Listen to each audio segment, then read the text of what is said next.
അവരല്ല ഇത് ടേക്കപ്പ് ചെയ്യുന്നത്. അവർ വളർന്നിട്ടുണ്ടെങ്കിൽ വേറെ ആൾക്കാരെ, ബെറ്റർ ആൾക്കാരെ വെച്ചിട്ടുണ്ടായിരിക്കും. അന്ന് അവരുടെ തുടക്ക സമയത്ത് ആ ബെറ്റർ ആൾക്കാരെ വെക്കാനുള്ള അഫോർഡബിലിറ്റി അവരുടെ കയ്യിൽ ഇല്ലാത്തത് കൊണ്ടാണ് അവരത് തുടങ്ങിയത്, അല്ലാതെ എക്സ്പേർട്സ് ഇല്ലാത്തത് കൊണ്ടല്ല. ഇന്ന് ചൊവ്വയിൽ നമുക്ക് ഈ ബഹിരാകാശ പേടകം അയക്കാൻ, ആക്യുറേറ്റ് ആയിട്ട് അയക്കാൻ നമുക്ക് സാധിക്കും എന്നുണ്ടെങ്കിൽ ആളുകൾ എക്സ്പേർട്സ് ഉണ്ട് അല്ലേ?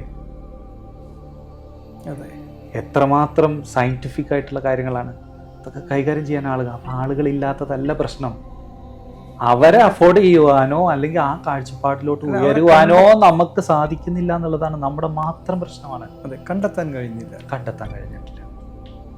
എന്നിട്ട് കുറ്റം പറയുമ്പോൾ അവരൊക്കെ അടപടലം കുറ്റം പറയും. ഞാൻ കേട്ടിടത്തോളം മിക്ക ആളുകളും അതൊക്കെയാണ് നമുക്ക് പറ്റുന്ന അബദ്ധങ്ങളിൽ പ്രധാന ഭാഗങ്ങൾ ഇതാണ്. ഇനി ഞാൻ മാർക്കറ്റിംഗ് കഴിഞ്ഞ് നമ്മുടെ ബാക്കി സെയിൽസ്, പർച്ചേസ് കാര്യങ്ങളൊക്കെ നമ്മൾ ചെയ്യുന്നുണ്ടായിരിക്കാം. ഇവിടെയൊക്കെ ഒരു ബിസിനസ്മാന് പറ്റുന്ന അബദ്ധങ്ങളെ കുറിച്ച് ഒരുപാടുണ്ട്.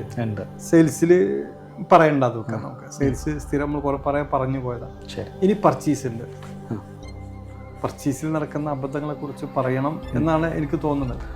പർച്ചേസിൽ നടക്കുന്ന അബദ്ധങ്ങൾ എന്ന് പറഞ്ഞു കഴിഞ്ഞാൽ ഒബ്വിയസ്ലി നമ്മുടെ inventory, stock in stock out പർച്ചേസുമായിട്ട് ഡയറക്റ്റ്ലി ബന്ധമുണ്ട്. ഓവർ സ്റ്റോക്കിനും ഈ സ്റ്റോക്ക് ഇല്ലായ്മയും രണ്ടും പ്രശ്നമാണ്. അതെ, ഇത് പർച്ചേസുമായിട്ട് ഡയറക്റ്റ്ലി അതിന് ബന്ധമുണ്ട്. മാർക്കറ്റ് ട്രെൻഡ്സ് അറിയാതിരിക്കുന്നത് പ്രശ്നമാണ്. അതെ, സാധനം നമ്മൾ കറക്റ്റ് വാങ്ങിച്ചു വയ്ക്കും, വിറ്റ് പോയിട്ടില്ലെങ്കിൽ പ്രോബ്ലം തന്നെയാണ്. അതെ, കോമ്പറ്റീറ്റേഴ്സിന്റെ ട്രെൻഡ്സ് അല്ലെങ്കിൽ അവർ പർച്ചേസ് എന്ന് പറയുന്നത് നമ്മളുടെ ഇൻവെൻട്രിയുമായിട്ട് ഡയറക്റ്റ്ലി റിലേറ്റഡ് ആണ്.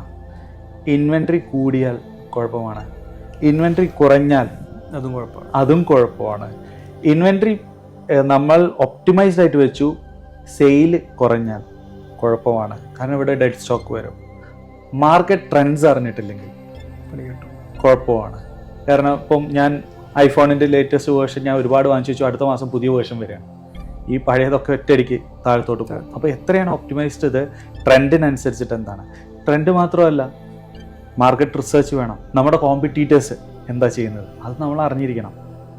കസ്റ്റമേഴ്സിൻ്റെ ട്രെൻഡ്സ്, ബൈയിങ് പാറ്റേൺ എന്താണ് നമ്മൾ അറിഞ്ഞിരിക്കണം. ഇതെല്ലാം നമ്മളുടെ പർച്ചേസുമായിട്ട് ഡയറക്റ്റ്ലി റിലേറ്റഡ് ആണ്. ഈ ഫാക്ടേഴ്സ് എല്ലാം കൺസിഡർ ചെയ്തിട്ടായിരിക്കണം നമ്മൾ പർച്ചേസ് ചെയ്യേണ്ടത്. പർച്ചേസിങ് എന്ന് പറയുന്ന ഒരു ടാക്ടിക്സ് ആണ്. പലപ്പോഴും പല ആളുകൾക്കും ഇത് അറിയാത്തത് കൊണ്ട് ലോസ് സംഭവിക്കുന്നുണ്ട്. ഇപ്പം ഞാൻ പറഞ്ഞുതരാം, ഈ പർച്ചേസർ പോയി പർച്ചേസ് ചെയ്യുന്നത് ആരുടെ കയ്യിൽ? ഒരു സെയിൽസ്മാൻ്റെ. അതെ, അവൻ നല്ലൊരു പെർഫോമറാണ്.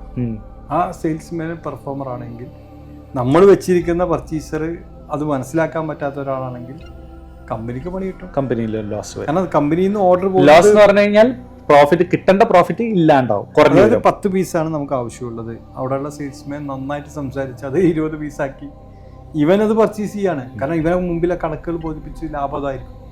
പക്ഷേ കമ്പനി ആവശ്യപ്പെട്ടത് 10. ഈ 10 വിൽക്കുമ്പോഴത്തേക്കും പ്രൈസ് ഡൗൺ ചെയ്തിട്ടുണ്ടാവും. പിന്നെ അടുത്ത 10 പീസ് ലോസിനാണ് വിൽക്കുന്നത്. കമ്പനിക്ക് രണ്ടും കൂട്ടി നോക്കിയാൽ ഫുൾ ലോസായി.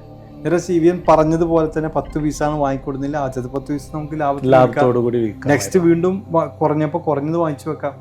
അപ്പോൾ മുമ്പിൽ നിൽക്കുന്നത് സെയിൽസ്മാൻ ആണെന്നും അവന് കഴിവുള്ള ഒരാളാണെന്നും ബോധ്യമില്ലാത്ത ഒരാളെ പർച്ചേസറായിട്ട് വെക്കാൻ പാടില്ല. കമ്പനിയുടെ പർച്ചേസർ എന്ത് ചെയ്യണം? കമ്പനിക്ക് ആവശ്യമുള്ളത് കൃത്യമായി അത് അവൈലബിൾ ആക്കുക വേണ്ടത്.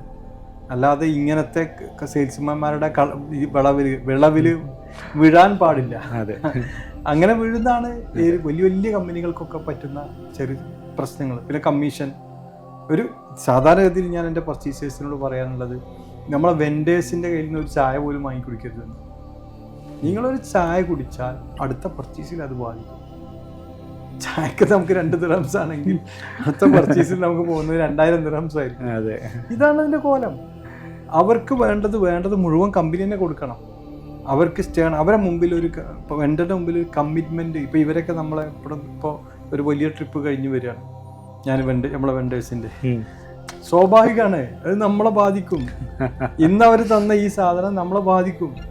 വലിയ ആ ട്രിപ്പിന് അവർ ചിലവഴിക്കുന്നത് എന്താ? അവരെന്താ തീരെ അറിയാതെയും പഠിക്കാതെയാണ്. ക്യാഷ് നമ്മളെ കയ്യിൽ നിന്ന് അവരുണ്ടാക്കും. അടുത്ത പർച്ചേസിന് ഇത്ര എന്താണ് എന്തുകൊണ്ട് കമ്മിറ്റ്മെന്റ് എടുപ്പിക്കും. കമ്മിറ്റ്മെന്റ് എടുപ്പിക്കും. ഞാൻ ചില ഇത്തരത്തിൽ അവരുടെ കമ്മിറ്റ്മെന്റ് ഒക്കെ ഞാനിപ്പോൾ ഈ വലിയ കമ്പനികളുടെ ഒക്കെ കമ്മിറ്റ്മെന്റ് ഒക്കെ വലിയൊരു ഇതായിട്ട് സ്വീകരിക്കാറുണ്ട്. കാരണം അങ്ങനെയാണെങ്കിൽ നമുക്കത് വിൽക്കാനുള്ളൊരു ശ്രമം നമ്മളെ ഭാഗത്ത് നിന്ന് നടക്കും.